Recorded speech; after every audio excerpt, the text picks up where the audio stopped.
안녕하세요. 반갑습니다.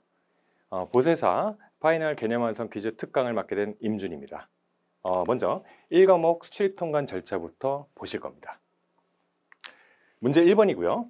관세법상 수입의 의제는 외국 물품이 적법하게 수입된 것으로 보고 관세 등을 따로 징수하지 않는데 몰수를 가름하여 추징된 물품도 여기에 해당한다. 수입의 의제라고 하는 것은 관세법 240조의 내용이죠. 그래서 원래는 수입이 아닌데 수입이 된 것으로 간주를 하는 것이 수입의 의제입니다. 아시겠죠? 그래서 외국 물품이 적법하게 수입된 것으로 보고 다만 관세 등은 따로 징수하지 않는 것이에요. 그래서 이 수입의 의제랑 구분을 하셔야 될 개념이 239조에 나오는 수입으로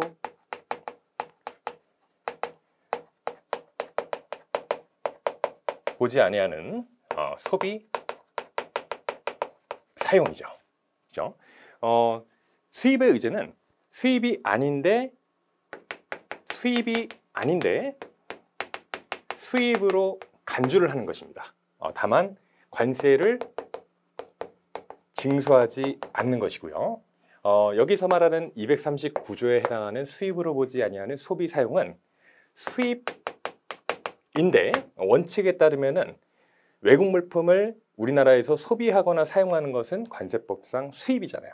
그래서 수입이 맞는데 수입이 아닌 걸로 보겠다라는 것입니다. 그래서 마찬가지로 관세는 징수하지 않습니다. 그래서 이쪽이 240조 수입의 의제, 이쪽은 239조 수입으로 보지 않는 소비 사용인 것이죠. 그래서 차이점은 이 부분, 수입이 아닌데 수입으로 보는 거, 그리고 수입인데 수입으로 보지 않는 것입니다. 다만 공통점은 둘 다 관세는 따로 징수하지 않는다는 것입니다. 그죠? 논리가 좀 차이가 있죠. 관세는 똑같이 징수하지 않지만 이 논리가 다르다는 거예요. 그래서 명확하게 수입의 의제와 수입으로 보지 않는 소비 사용을 구분은 해주셔야 된다. 그래서 그러한 수입의 의제에 해당하는 물품, 그 중에서 몰수를 가름하여 추징된 물품도 여기에 해당한다. 맞는 내용이 되겠죠. 그래서 정답이 5가 되겠고요. 몰수를 가름하여 추징된 물품이다. 뭔가 이제 문제가 발생했을 때 이제 관세법 위반 행위가 벌어졌습니다. 그래서 그 범죄 행위에 사용된 물품 같은 것들을 예를 들어서 밀수입죄예요. 밀수입죄. 마약을 밀수입하다가 적발이 됐다. 그러면 그 적발된 마약을 뺏는 것입니다. 그죠? 범인으로부터 뺏는 거, 그걸 바로 몰수라고 얘기를 하는데 몰수를 할 수 없을 때 그 물품 대신에 추징이라는 걸 해요. 그죠? 돈으로 뺏는 겁니다. 몰수에 상당하는 물품의 가액을 환산해 가지고 돈으로 납부하도록 하는 것이 몰수를 가름한 추징이다 라는 것이죠. 그래서 수입의 의제에 해당하는 물품이 맞습니다. 그 다음에 2번이고요. 수출 신고가 수리된 물품으로 국내에 있는 물품은 내국 물품이다. 우리가 용어의 정의를 보셨죠? 용어의 정의에서 수입 신고, 그 다음에 수출 신고, 이거를 기준으로 해가지고 신고가 들어가면은 각각 세관장이 수리라는 절차를 거쳐서 이 신고를 처리를 해주는 것이죠. 그럴 때 이 수리 여부에 따라서 관세법상 외국 물품이냐 내국 물품이냐가 결정이 된다는 것입니다. 그래서 문제를 보시면은 수출 신고가 수리가 됐다라고 하죠. 수출 신고가 있었고요. 수리가 됐습니다. 그죠? 수출 신고는 뭐를 대상으로 합니까? 내국 물품. 내국 물품에 대해서 수출 신고를 하고 그 수리까지 이루어졌어요. 그리고 국내에 아직 남아 있습니다. 그럼 어떻게 돼요? 이 수리라는 시점을 기준으로 했을 때 내국 물품이 수리가 됨으로써 외국 물품으로 자격이 전환이 되는 겁니다. 아시겠죠? 그럼 어때요? 수출 신고가 수리된 물품으로 국내에 있는 물품은 관세법상 내국 물품이 아니고 외국 물품이 되겠죠. 그래서 정답이 X가 되겠습니다.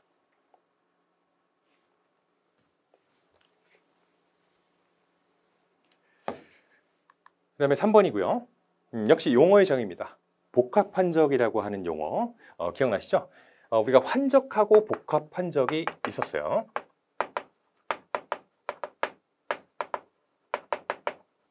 두 가지 개념이 나왔죠.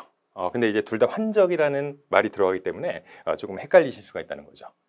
근데 어떤 키워드를 기억하시라고 했습니까? 동일한 세관의 관할 구역인지 다른 세관의 관할 구역인지 그 키워드를 잘 보시라고 했어요. 그래서 동일한 세관의 관할 구역에서 어떻게 한다라고 하면 환적에 대한 설명이고 다른 세관의 관할 구역에서 물품을 옮겨 신는다 하면은 복합환적에 대한 설명입니다. 문제를 돌아가서 복합환적이란 동일한 세관의 관할 구역에서 여기부터 틀렸죠. 다른 세관의 관할 구역이라는 말이 나와줘야 됩니다. 아시겠죠? 일단 틀렸어요. 그럼 복합환적이라고 하는 것은 뭡니까? 입국 또는 입항하는 운송수단으로부터 물품을 옮겨서, 그죠? 어디로 옮겨요? 다른 세관의 관할 구역으로 옮기는 것이죠. 그래서 출국 또는 출항하는 운송수단으로 싣는 거, 그게 바로 복합환적이다. 그럼 뭡니까? 이 뒤에 나오는 설명은 동일한 세관의 관할 구역에서 입국 또는 입항하는 운송수단으로부터 선박이나 항공기를 갈아태우는 거죠. 그죠? 물품을 출국하는 출항하는 출국 또는 출항하는 운송수단으로 옮겨 싣는 거, 그건 바로 환적에 대한 설명입니다. 아시겠죠? 그래서 3번은 X가 되겠고요.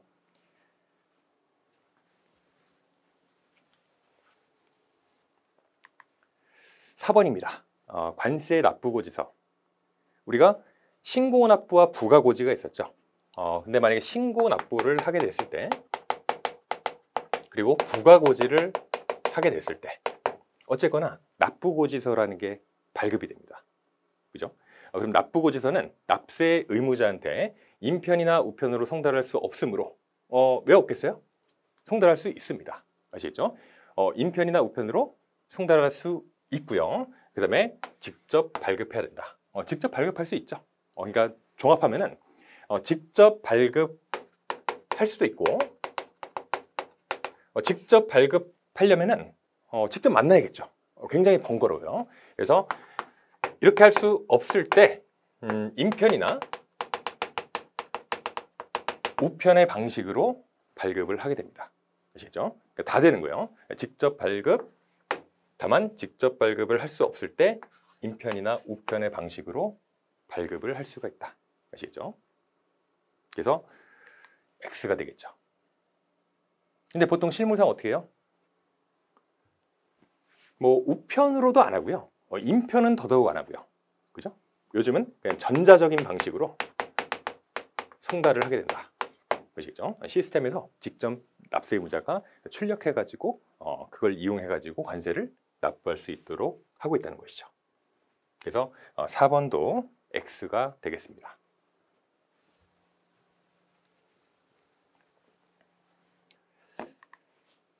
5번입니다. 입항전 수입 신고 물품의 과세물건 확정 시기. 과세물건 확정 시기는 원칙적으로 잘 기억을 해보시죠. 수입 신고를 하는 때였어요. 수입 신고를 하는 때가 과세물건 확정 시기다. 과세물건 확정 시기는 어느 시점에 수입 물품의 성질과 수량에 따라서 관세를 부과할 것인가에 대한 문제였죠. 그 시점, 입항전 수입 신고하는 물품, 과세물건 확정 시기는 수입 신고를 하는 때입니다. 입항전 수입 신고라고 하는 것은 그 물품을 싣고 있는 선박이나 항공기가 우리나라에 도착하기 전에, 그죠? 입항하기 전에 수입 신고를 하는 예외적인 사항이에요. 예외가 입항 전 수입 신고요. 그럼 원칙은 뭘까요? 원칙은 입항 후 수입 신고입니다. 그래서 우리가 일반적으로 얘기했을 때 원칙은 수입 신고라고 하는 것은 입항 후 수입 신고가 원칙입니다. 다만 어찌 보면 너무 당연하죠. 선박이나 항공기에 물건이 실린 상태에서 그 선박이나 항공기가 우리나라에 들어온 다음에 수입 신고를 하는 게 당연하겠죠. 그게 원칙이에요. 그래서 다만 너무 당연하기 때문에 입항 후라는 말이 생략이 돼 있어요. 다만 신속한 통관을 위해서 관세법 244조에서는 입항 전 수입 신고라는 절차를 예외적으로 규정을 하고 있다는 얘기예요. 다만 그때에도 역시 마찬가지로 과세물건 확정 시기는 수입 신고를 하는 데다. 이렇게 정리를 해주시면 되겠습니다.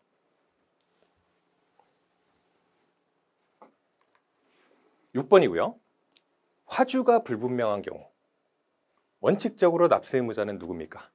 수입 물품의 화주죠. 수입 물품의 화주가, 그죠? 물건 주인입니다. 화주가 납세 의무자가 돼요. 다만 실무상 이 화주라는 주체가 굉장히 분명하게 드러나지 않는 경우가 많습니다. 그래서 우리 관세법에서는 화주가 불분명한 경우에 누구를 관세인 납세 의무자로 결정할 것인가, 거기에 대해서 규정을 하고 있다는 것이죠. 그래서 화주가 불분명한 경우 수입 대행 시, 그 다음에 수입 대행 물품이 아닌 경우, 그 다음에 수입 물품이 보세구역에서 수입 신고 전에 양도된 경우, 이렇게 세 가지로 구분을 하고 있었죠. 그 첫 번째로 수입 대행 시, 그때는 누구였습니까? 수입 대행을 위탁한 자요. 그죠? 위탁한 자가 납세 의무자가 됩니다. 얘랑 헷갈리게 출제가 되려면 어떻게 하겠습니까? 가장 자주 등장하는 표현이 있어요.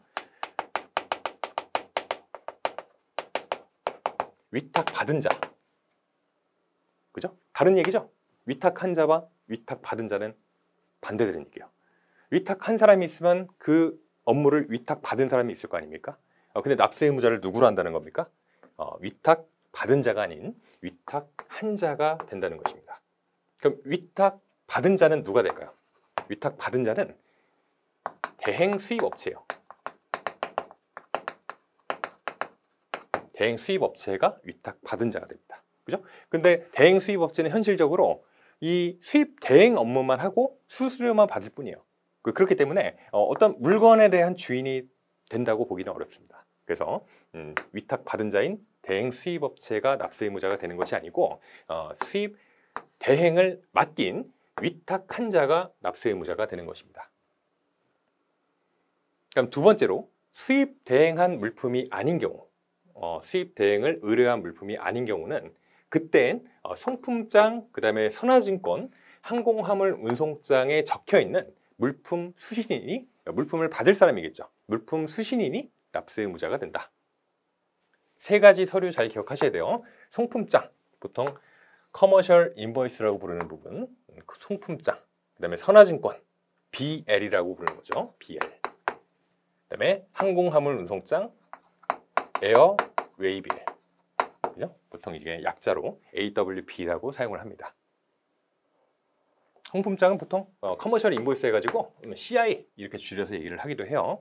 그래서 세 가지 서류, 송품장, 선화증권, 항공화물 운송장에 적혀있는 물품 수신인이 납세 의무자가 되는 경우는 물품에 대한 수입 대행을 맡긴 물품이 아닐 때, 그럴 때가 물품 수신인이 납세 의무자가 됩니다. 그래서 설명이 잘못된 거예요. X가 되겠습니다.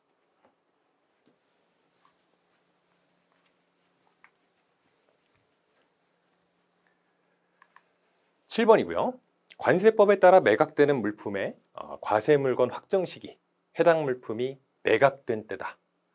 우리가 과세물건 확정 시기 원칙적으로 수입 신고를 하는 물품의 경우는 수입 신고를 하는 때가 됐죠. 그게 원칙이고, 다만 우리 관세법 16조에서 과세물건 확정 시기 예외적인 사항이 굉장히 중요하다고 했습니다. 그 중에 하나요. 그 과세물건 확정 시기는 어느 시점에 물품의 성질과 수량에 따라서 관세를 부과할 것인가에 대한 문제이기 때문에 이렇게 이제 예외적인 사항에 해당되는 경우, 관세법에 따라 매각되는 물품의 경우에는 수입 신고를 하는 때가 없을 겁니다. 그렇기 때문에 그 물품이 매각된 시점이 과세물건 확정 시기가 되는 거예요. 그렇게 정리를 해주시면 되겠습니다. 맞는 설명이요.